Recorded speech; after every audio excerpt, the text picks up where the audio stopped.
Welcome to Workers and Transport.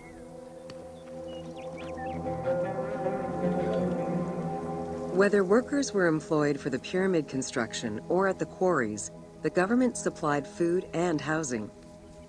Workers for the pyramids and royal necropolises were housed in more permanent villages, such as the famous Deir el-Medina. Quarry workers had more temporary lodgings. All skill levels were needed and utilized, from basic work hands to prepare the gypsum, to brickmakers and sand carriers, to skilled stonemasons to shape the blocks.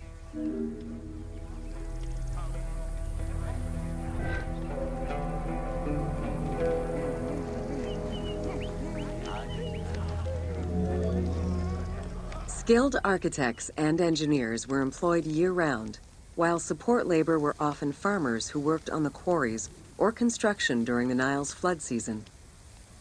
The basic laborers were hardworking and versatile. Many may have been farmers who joined the construction during the off-season. Hieroglyphs found in the work villages listed assigned job titles.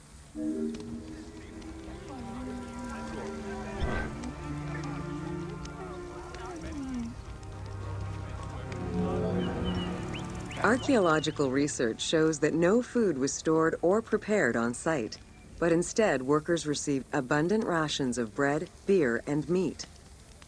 These rations were taken care of by an administration outside the village. Medical treatment was also available for those who were injured. Edición, osa, licos, catéphagon.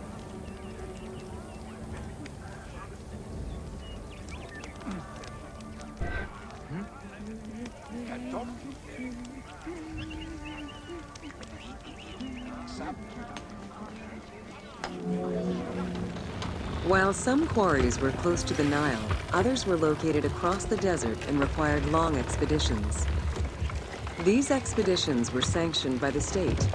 They involved complex logistics and required many participants. Transporting a block by land meant that workers had to overcome the weight and friction of the load. To solve this, they first dug a track in the ground. This path was sometimes reinforced with rails upon which a sled, used to ferry the blocks, would be pulled.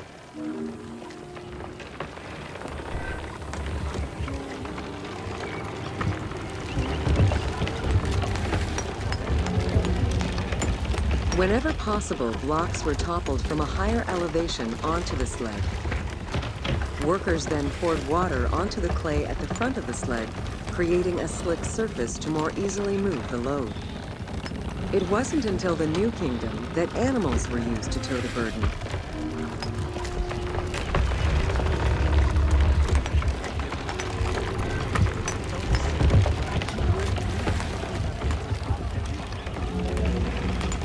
During flood season, the Nile was at its largest and deepest, which allowed the transportation of the heaviest and biggest loads.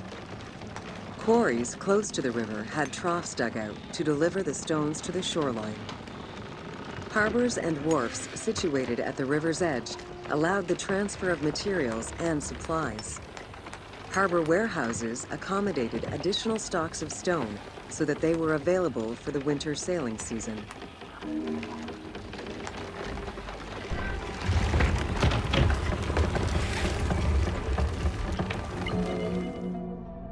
The Uwadi el-Jarf papyri detail a limestone load intended for the Khufu pyramid that weighed in at 70 to 80 tons, or 30 blocks.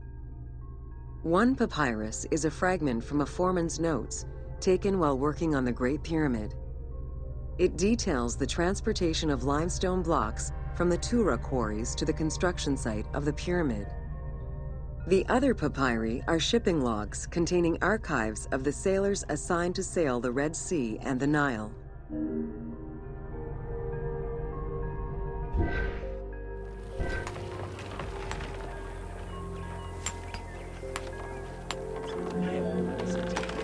Stone cargo generally weighed 15 tons per boat, amounting to roughly 6 or 7 blocks per trip. For heavier loads such as obelisks, monolithic pillars, or gigantic statues, Larger boats were used. These transports are the ones typically showcased on temple walls.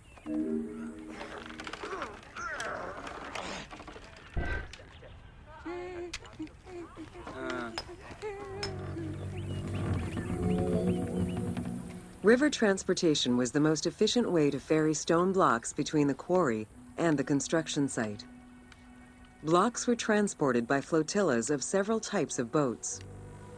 The most detailed illustration of transport by river is a relief of Queen Hatshepsut's barge with an accompanying flotilla.